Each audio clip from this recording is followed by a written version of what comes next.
What really happens during a hurricane? We're gonna show you. We're gonna show you what we do to prepare, what the stores look like during it, and then also like what it looks like outside and where the hurricane is in relationship to that time period, so you can kind of get a sense for what it is that it looks like and what to expect and what kind of things you should get to prepare, such as marshmallows. They're shelf stable for probably ever.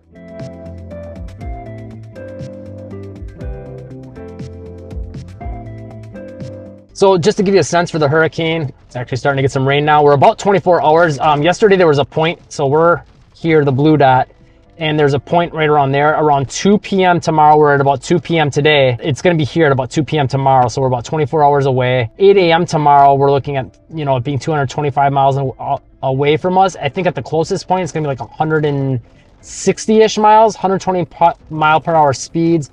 And we're just now, as you can see outside, starting to get some of our first raindrops about 24 hours away. And you can see there is some kind of clear skies over there, but some darkish skies and gloomy. One thing you'll see very commonly though is these really fast moving clouds during, before, and after the storm for like 24 hours before and after. Some good things to get would be like canned goods that will be shelf stable, and you know, generally we recommend having that kind of stuff already in the house before, so you don't have to come get a bunch of stuff right before the hurricane. Because you might not be able to find it. Right now we're pretty stocked. It doesn't look bad at all, but we have seen the shelves pretty empty. Yeah. And sometimes that'll happen after a hurricane too, you know, it powers out for a while. Things will get wiped out pretty quickly. You can see a lot of like the Spaghetti-O type stuff is gone. And, you know, a lot of times too, after a hurricane, you're going to see a lot of that kind of stuff not get stocked for a while because it's hard to get it here if it's a bad hurricane anyway. Also, things like beans would be a good option to consider. One of the first things most people will grab is water. And as you can see, we have lots of empty shelving here. I would say having at least a 36 or 24 pack always, like throughout the year. Don't wait till the last minute to come get it. A lot of Floridians will also buy lots of drinks, wine, beer. Right now it doesn't look too bad. The hurricane's not coming directly to us, and that's probably why, but you can see some wine over here. It's pretty much gone. Yeah, this hurricane's a little bit more off the coast, but it's a lot of people treat hurricanes almost like a reason to have a party. So it's just one of those things, you know, for people that have lived here for a while. Another good thing to get is paper plates, paper cups, anything paper, because if you do not have water, you won't be able to do dishes. So this is a great way of keeping your house as clean as you can without water or power. And they're ultra convenient. Also, toilet paper, having that in hand comes in handy because you can see lots of empty shelving here. And pro tip, put some water in the bathtub. You can use that to keep your toilet flushing if you do lose water, so you can still have a functioning toilet. And that's a big win. Also, charcoal grills are a good option, and charcoal, of course, and or gas for a gas grill, and also regular gas for your, you know, vehicles. Maybe if you're going to have a generator, getting a generator would be a good option, and you would need gas for that as well. And again, be prepared with that. Try to get that ahead of time. Actually, surprisingly, the gas stations haven't looked too crazy, but this storm I don't think is going to hit us crazy hard. We'll hope for the best though. Also, getting medicine ahead of time, it's a good idea. Any prescription drugs as well, and food for your pets as well as medicine for them. So when we came in, it was pouring. As you can see, it's already stopped raining. You'll see a lot of this Throughout the day. Yeah, and it'll gradually pick up to more and more consistent rain that doesn't go on and off every half hour, and it'll just pretty much be raining all the time or raining really hard. Those are the options. Another thing we do to prepare for the hurricane is cook some meals and freeze them. That way, if the power does go out, we do have meals, and if we are able to heat them up like on the grill or just eat them, I guess some food is better than no food. So this hurricane is not our first rodeo. We went through Ian, as we may have mentioned before, but every hurricane is different. So I wanted to show you like the tracker and kind of give you a sense for like why every hurricane is different, how it can impact where you're located. So this one you can see is kind of coming a little bit more from the west and then working its way towards us. We're like right here. And the last one that we had, it was Debbie. It was a storm when it went past us. It ended up flooding a lot of Sarasota pretty badly. But the difference with that one was it took a track more like this. So it was going along the coast, you know, and sitting closer to our area for longer. Whereas this, it's going to kind of like work its way from further and then close and then kind of zip past. some other factors to consider, like Hurricane Ian, number one, it was a wider hurricane and it covered more landmass. First of all, the difference between a hurricane and a tornado, some people maybe don't understand it, because I was talking to my mom about this and she was thinking they were similar in size. Like a tornado is like, you're talking like a big one might cover a block or two. A hurricane can encapsulate and affect at one time like multiple cities. So that should give you a sense for how big of a landmass that it can cover. So with Ian, like it was so big that it was slow moving that it just kept pounding and pounding and pounding the area with the wind and the rain. Debbie was similar with the rain just because it was closer to the coast. This one is another different animal because it's a different track. It seems like it's going to be faster moving, but the other thing you got to consider that is another variable is Debbie just went through 3-4 weeks ago and we got a fair amount of rain since then. So a lot of the water is still like saturating the ground. So that could have some effect as far as like trees getting uprooted and things like that, because the soil is a little bit softer, plus more flooding potential because there's a lot of water on the ground already. And then one other thing to consider is generally the hurricanes are gonna swirl like this, or maybe be backwards for you on the screen. I'll show it on the map here. It would swirl like this. So as the hurricane's coming here and it's swirling like this, everything below it is getting water pushed in. And that's what happened with like Naples and Fort Myers for Hurricane Ian and why they got so much storm surge. Whereas, you know, if you're on top of the hurricane or above it, it's kind of pulling that water out. So that's why the track matters as well. You know, if it's taking more of a diagonal path, which is kind of what Ian did, then everything underneath it just got all the storm surge, above it, not so much. This one's a different animal. At some points, since it's going up, everything's going to get some of that storm surge coming in as it ends up below the hurricane. That's why it's important to have an app on your phone, just so you can keep track of where the hurricane is and where it's moving. Also just following the news, but follow the news with a grain of salt, just because a lot of times it just creates more stress and panic, and we don't want that. We want you to be calm and prepared in case the hurricane does hit. You are prepared. Another thing that's great to do is just keep all your important documents like birth certificates, insurance documents, all that stuff, either a Ziploc bag or a waterproof bag, so that if you do have to evacuate, you have all your important documents in a safe place. Having a suitcase also packed in case you do have to leave, and also having a full tank of gas, just because if we lose power, you're not going to be able to get gas. A lot of times it's hard to find a gas station that has gas, or if they do have gas, you do have to pay in cash. So that's another thing, having cash on hand just in case you do need it. And also keeping track of the cone to know where the hurricane is expected to make landfall, because with a hurricane you do have days, sometimes like up to a week, to see in the cone where it's going to make landfall, as opposed to a tornado where you only have a couple hours or less. Also, another great tip is to take a video of your house inside and out, and taking photos as well, just in case something does happen to it after the hurricane and you do need to make a claim to your insurance. You can have photos that, you know, this is how it looked before the hurricane, this is how it looked after, and that way it'll make the claim hopefully a lot less stressful. One of the biggest things you can do as far as prevention goes is buy a home that's, you know, set up better for the hurricane. So some of the things that you want to consider is, does it have hurricane shutters or hurricane impact windows? You got one of these like we got behind us, which is a retention pond. And basically that's built 100% to like, so as the water runs off, it goes into the pond. And it's also set up such that in our community anyway, there's a street drain that if they need to, they can kick that water into the pond or vice versa into the street. Also, one thing with that is that the sprinkler system that we have in our community, first of all, it's free water, but second of all, every time the sprinklers run, it pulls water out of it to keep that level low, and then, you know, whatever goes into the ground keeps your grass green or evaporates, keeping that level low. And having the homes elevated as well, that's going to mitigate any flooding, as well as having a newer roof. Sometimes, you know, even with a new roof, things can happen, but usually if you have a newer roof, you're very well protected there from like the roof caving in. With the roofs as well, we have different kinds. We have shingles, which they last about 15 years in Florida, and they can last longer, but the insurance companies are not going to cover any roofs that are over 15 years or older, and if they do, the premium is going to be pretty high. And the reason for that is we have a lot of sunshine, we have a lot of rain, so those shingles do get brittle. If you have a metal roof, those can last 30 to 50 years. Same with tile roof, but those are more expensive, and homes that do have a tile or metal roof are also going to be more expensive because of that. Yeah, we actually talked to a roofer when we got our roof redone after Hurricane Ian, and the way he explained explained it to us as far as tiers goes. Metal is probably the best you can get, then tile, and then shingles.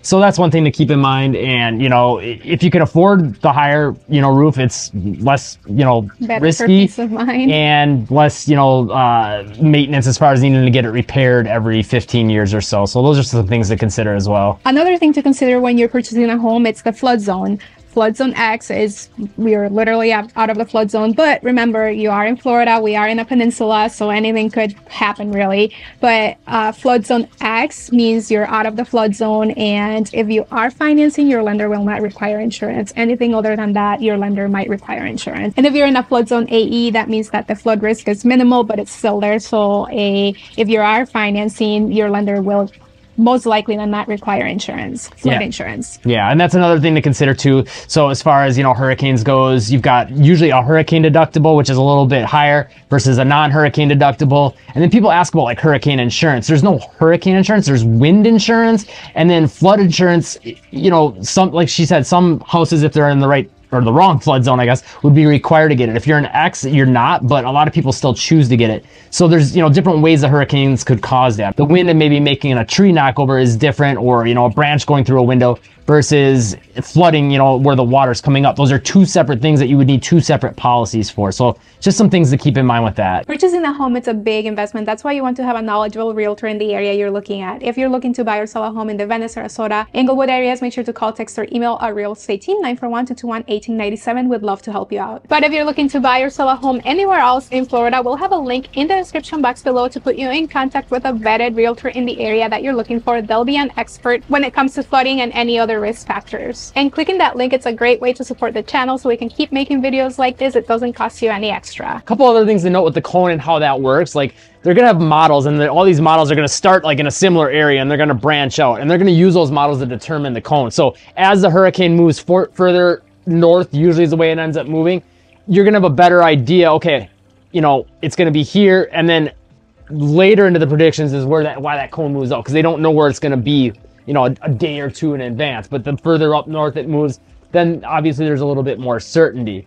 One other thing to note, as Haiti mentioned, with trying to like find things last minute, one of those other instances is maybe you're trying to evacuate and you do that last minute. That could be a problem, because we've had this happen when Hurricane Ian hit. We decided, okay, the hurricane was coming in this way, and we knew everyone was going this way, and we're probably going to find anywhere up here in the state. So we decided to head down towards like the Miami area, ended up staying in West Palm Beach. But we had a heck of a time trying to find a hotel, because everyone else had already booked them pretty much throughout the entire state well in advance, at least I'd say probably 36 hours, probably more. But as far as how long to expect the hurricane to last, so again, every hurricane's different. Some are slow moving, some are quick. But this one, basically, we're looking at about a 24-hour cycle, which is pretty typical of like the worst of it. You know, last around 24 hours. And I'd say, you know, the peak of it would last about 5 or 6 hours, maybe 8, somewhere in there. So I guess we'll see how this one plays out. According to the Hurricane Tracker app, it's looking like 2 p.m. is going to be the peak of the hurricane. And it's basically going to start like in the 8 a.m. in the mornings. I think we're going to start to get hit pretty hard-ish all the way till about probably like 8 p.m. But we'll see what happens. We'll keep you updated. So we've been keeping track on this hurricane. And one other thing to note as far as comparing this one to Debbie and how this one's evolving, like we said, everyone is different. This one could be a little more intense for us than Debbie. So Debbie, when it went past Sarasota, it was actually just a tropical storm, and it caused some flooding in one pocket neighborhood, not all of Sarasota, but it was a ton of rain. This one is shaping up to, as it's going past this, to be a Category 4. Originally, it was supposed to be like a Category 3 by the time it got to us, but it looks like it's gonna be a 4 before it even gets to us, meaning, you know, more impact and longer impact. So that'll be interesting to see how that plays out. And I think Ian was a 4, and by the time it hit landfall, some people were saying it was a 5, but not a 4, but it got classified as a 4. Also, one other thing to consider with that too is like the distance from the coast. As we mentioned before, you know, a Category 4, since it's bigger, even though it's further from the coast, we could see some, you know, bigger effects from it. That being said, it would be worse if it was a Category 4 and actually going, you know, onto the landfall. So I guess in that regards, I think we'll do okay, because it is sitting a little bit further out in the ocean and not going to come all the way to the land.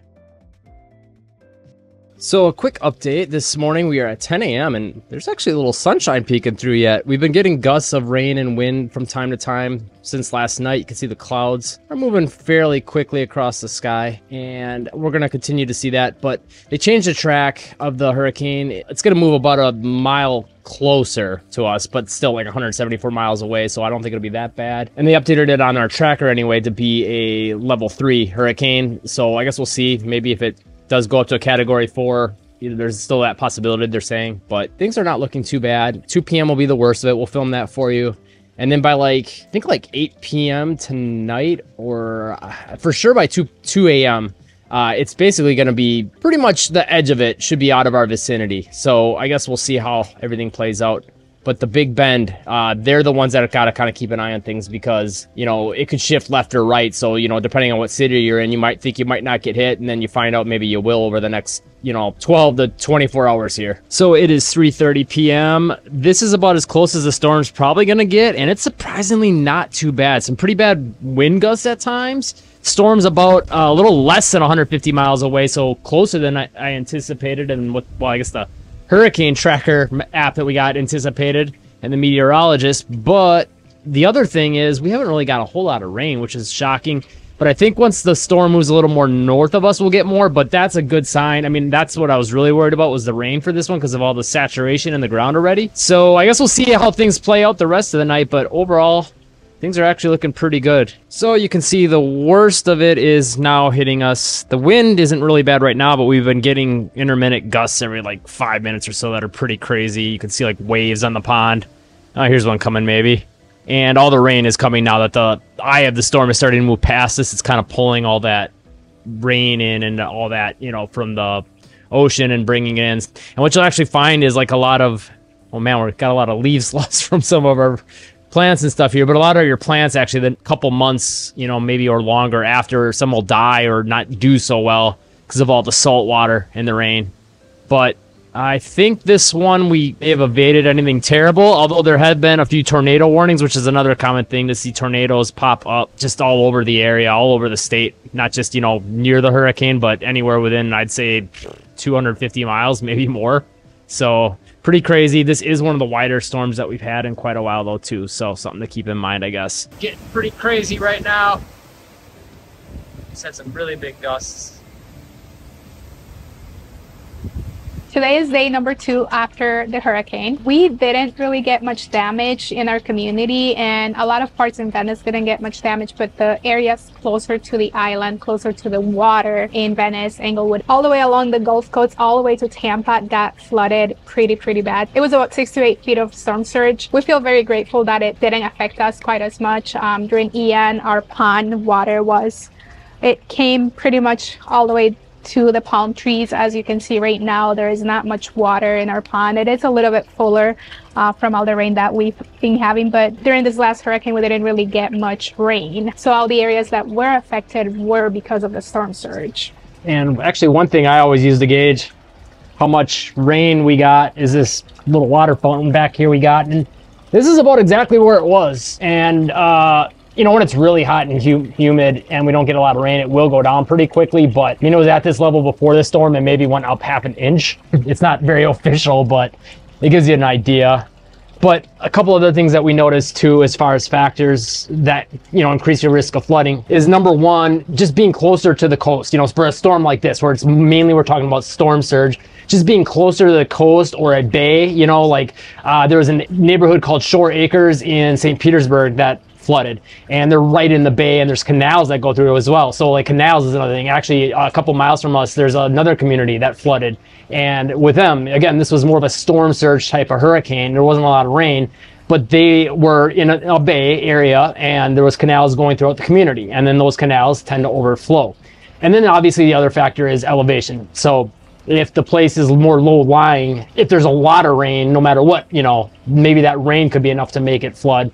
But in situations like this, where it was almost all storm surge, we didn't get a lot of rain, then it's okay, just being by the bay or a coast or a canal that, it gets fed from the ocean, better chance of it flooding, but also, you know, if it's low lying on top of that, even higher risk. You can see we have some branches. We did pick up the big ones already, but again, we didn't get much damage in our community. There is a lot of leaves though that we still need to pick up. So a lot of minor things, I would say. Again, it's important to know what the risks are before you buy a home in the area. If you are looking to buy or sell a home in the Venice, Sarasota areas, make sure to call, text, or email our real estate team, 941-221-1897. We'd love to help you out. And if you're looking to buy or sell a home anywhere else, make sure to click the link in the description box below. We'll put you in contact with a vetted realtor in the area. And clicking that link doesn't cost you anything extra, and it's a great way to support the channel. And calling or texting us is a great way to support the channel as well, so you can keep making you videos like this. If you want to learn more about moving to Florida and the things that you should know about, check out this playlist right here. A bunch of videos that you'll find super helpful. And if you're interested in the Venice area specifically where we live, check out this video right here. Thanks for watching, and we'll see you in the next video.